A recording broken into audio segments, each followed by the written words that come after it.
I'm Melanie Norton, and this is American Gothic. Here we go! Hey guys, it's time for the midterms. Elections to the U.S. Congress will take place on November 3rd, 2026. All 435 districts in the U.S. House of Representatives, plus 33 seats in the U.S. Senate, are up for election. 5 of the House's 6 non-voting members are also up for election. This midterm is a big deal. Now, normally people don't show up for midterms, okay? Presidential elections draw more voters to the ballots. That's just a fact. But what I need people to start recognizing is this. Without the support of Congress, the president will not be able to push any of his agendas forward, and any momentum he has gained will be thwarted. People have to stop thinking that Trump is Superman and that he can do anything and he can do it all on his own. He cannot. He needs support to keep moving this country in the right direction.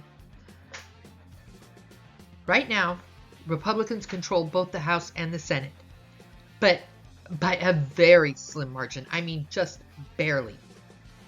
We need a red wave, and we need it desperately. Democrats are already talking about impeachment again for like the 900th time. Okay, these impeachment shenanigans, and if they take control of Congress, it will happen.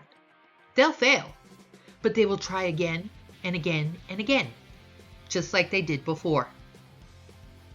All of the progress that we have made on illegal immigration will be quashed. Any of the laws that have been enacted to protect women in sports and kids from transgender mutilation, that'll all be gone to the wayside. This upcoming midterm election is the most consequential election of this generation. Period, full stop. Because if we lose control, this last year of progress will have been for nothing. So we need to do more than just vote.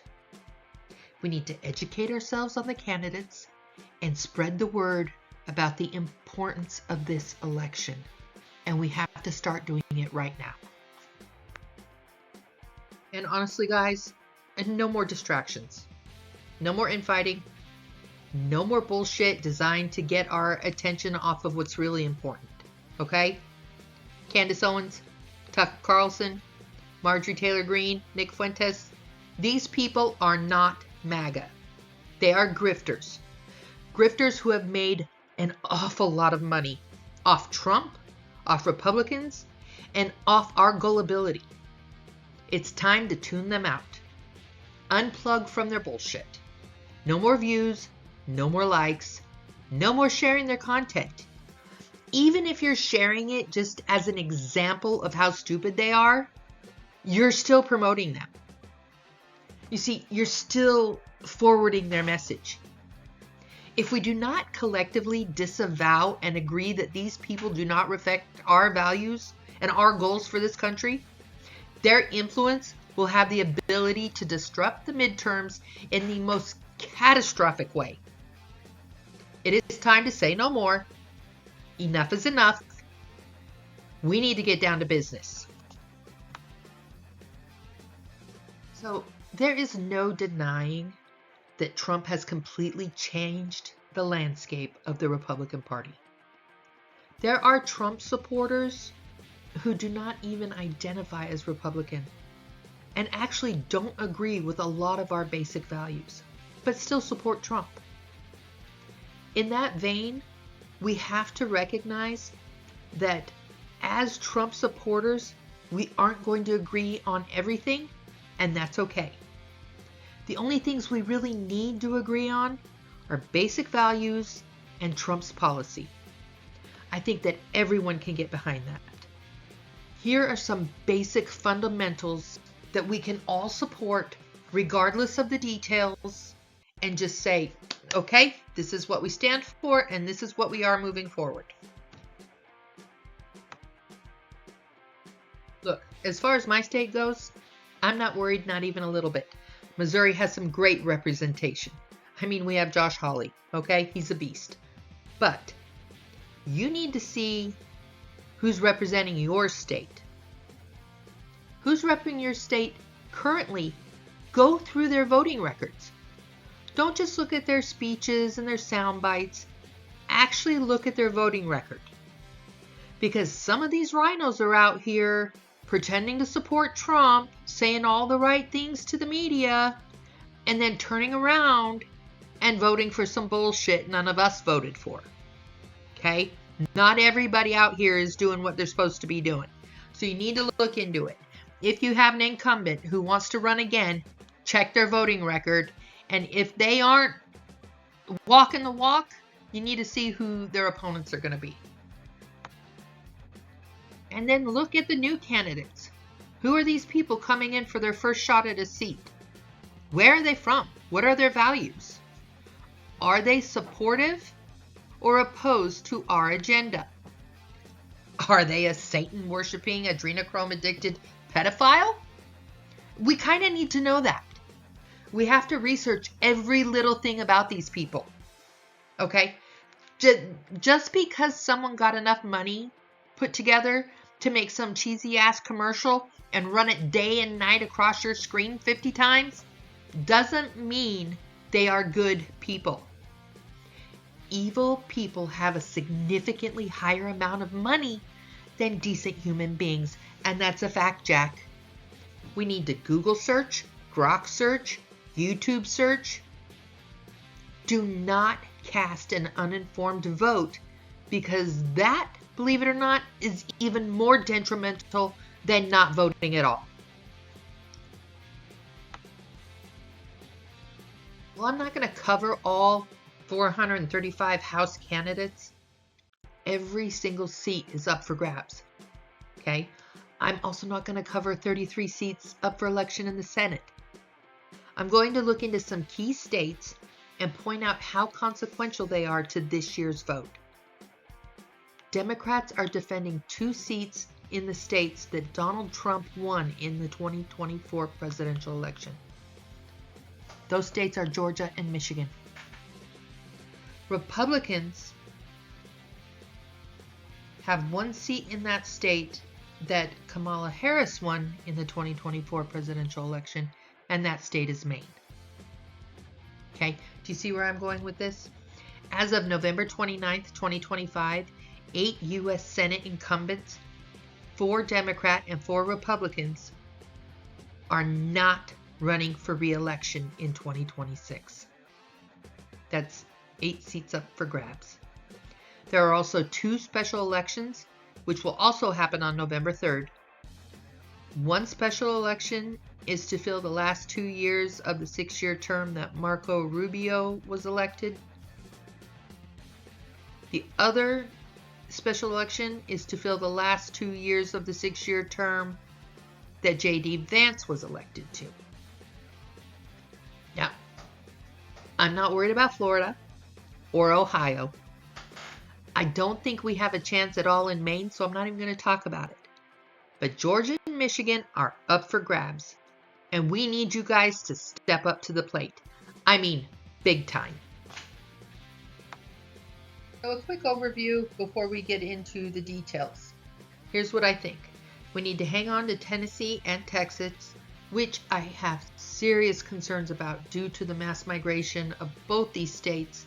They took in a lot of people from California. Okay? While the states are turning out red, there are specific cities and counties that are very blue. The natives need to step up. They need to hang on to their city's core values and make sure they are electing people who actually represent the native people of their state. Okay? So now, with so many people leaving California, almost 700,000, what kind of population does that leave in that state? And are both parties properly represented? I don't think so. But we might have an ace up our sleeve, so don't lose hope on California. Arizona and Nevada also took in a lot of Californians. But honestly, I'm not sure why those states are even still blue. They should be red. There are so many Republicans in Nevada and Arizona. So we need to make sure that there is a full red wave in those states. Now, like I said before, I also think we have a shot at Michigan and Georgia, and I'm going to get into that in just a minute. It looks evenly split. But in reality, we need to talk about Las Vegas, okay? Las Vegas is our problem. The last Republican mayor of Las Vegas was Orrin Gregson. I don't know how you say that. He served back in 1975. The majority of the local leadership in Vegas tends to be Democrat as well. But Las Vegas, registered Republican voters have, by the narrowest of margin, overtaken the Democrats in Nevada for the first time in nearly 20 years. There is a shift happening. As of January, there were 187 more active voters registered Republican than Democrats, according to monthly reporting that was released back in February by the Nevada Secretary of State.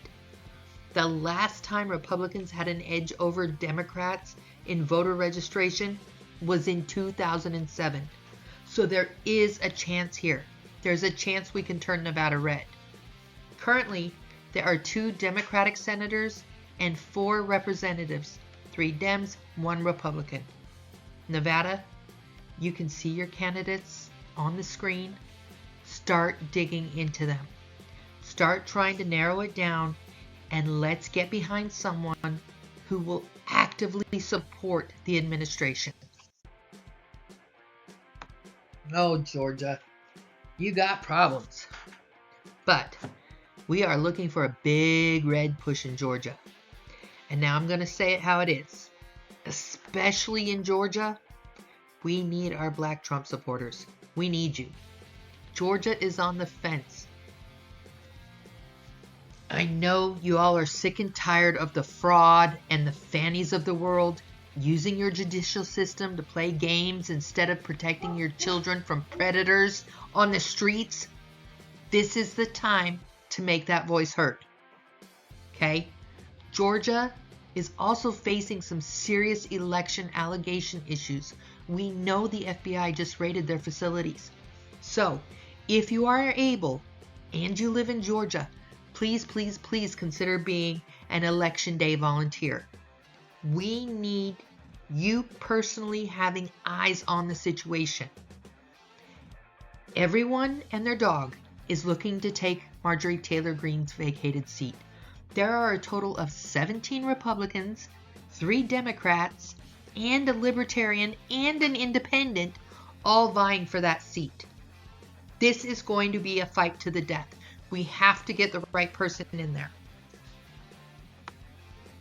Okay, with Michigan, there's a lot going on in Michigan. And there is no doubt in my mind that our biggest problem is going to be the Muslim communities. I don't have to tell you, but I'm going to tell you. This is dangerous for our country, our freedom, and our way of life. We cannot allow any more Islamic influence in our government.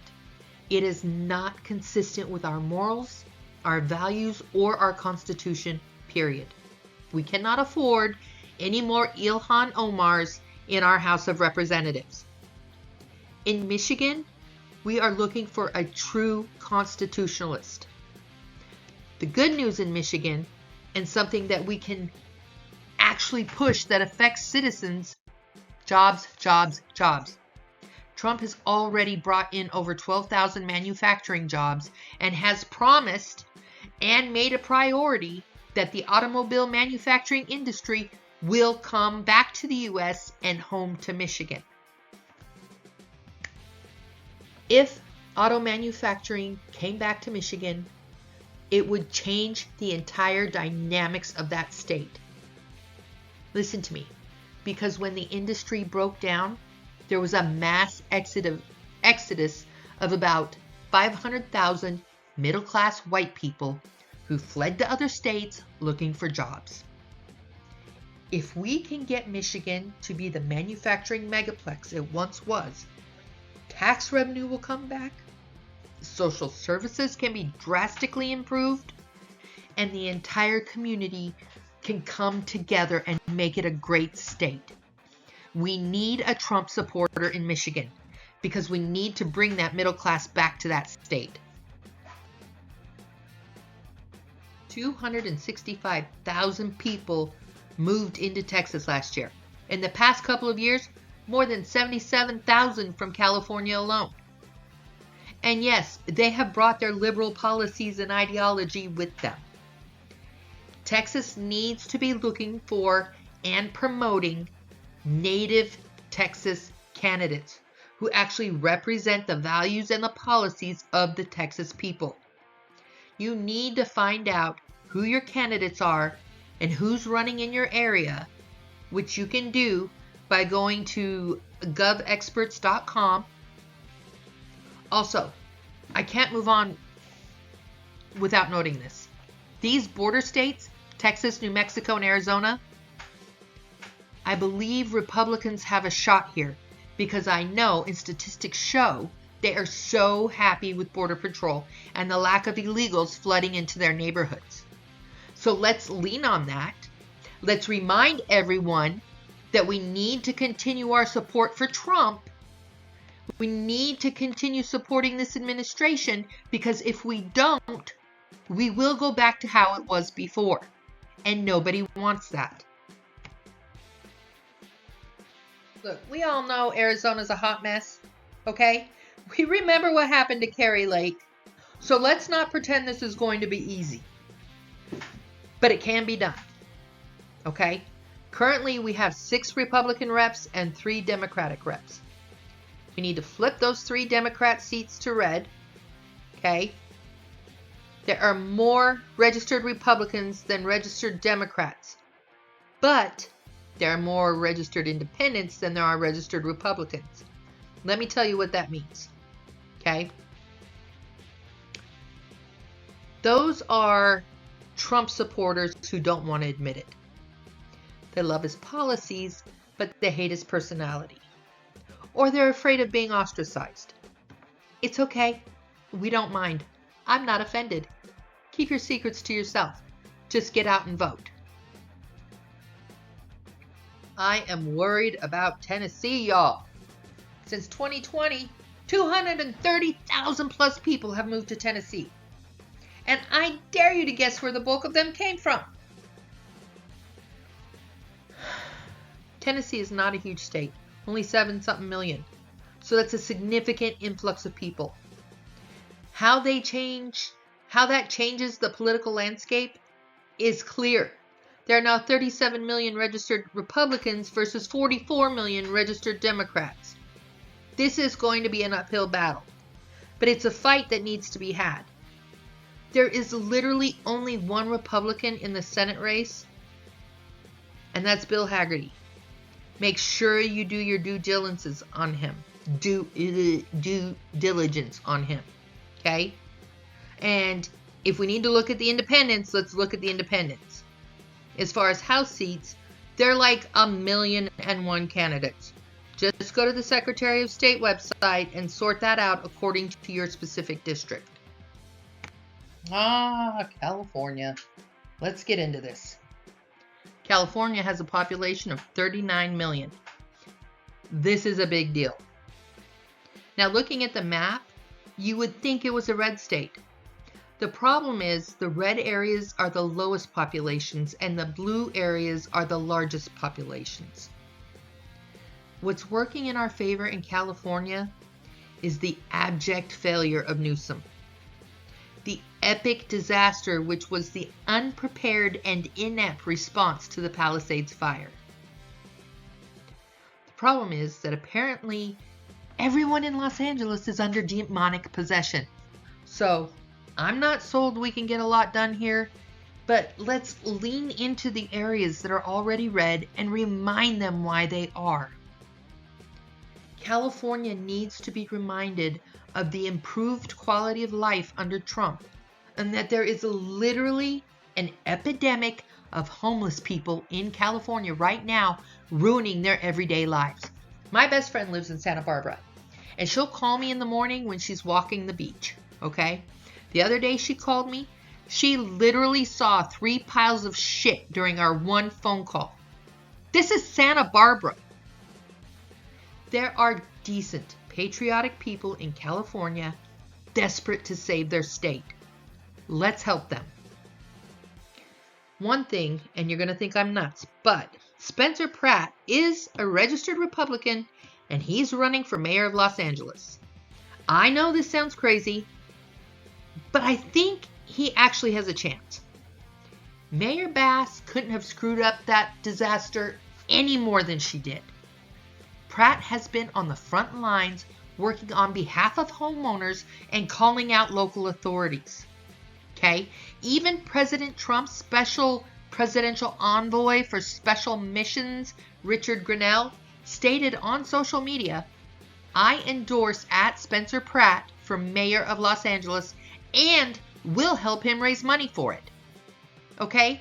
So that's local mayor, not House of Representatives. But what does it indicate? It's a shift. It's a huge shift in the tide.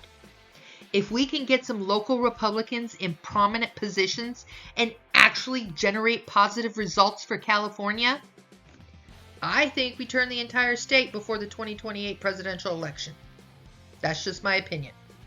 But for now, let's support every viable Republican candidate in the state and see if we can't get some more common sense in Congress. Okay, so our goal, keep all of our seats Republican and flip blue seats. We need those blue seats from Arizona, Nevada, California, Michigan, Tennessee, and Georgia. This, I believe, is the most realistic route. We need to stay focused. Don't worry about the muckety-mucks. We need to concentrate on this election. We need to investigate all candidates, whether incumbent or new. And we need to share. Spread the word about what we need and who can get it done. If you are able, please volunteer. Whether it's for a campaign or for the election day polling, we need people on the ground floor. And most importantly, vote. Vote like your life depends on it, because it does. The very fate of this nation is resting on this election, and I am not being hyperbolic. This is the most consequential election of our generation. So vote. And when you do, make sure it is an informed vote. Okay, that's enough ranting and raving for one day. That's all I've got for you. You can purchase any of my titles on Amazon.com. If you want to find all my content in just one place, go to my website, MelanieMNorton.com.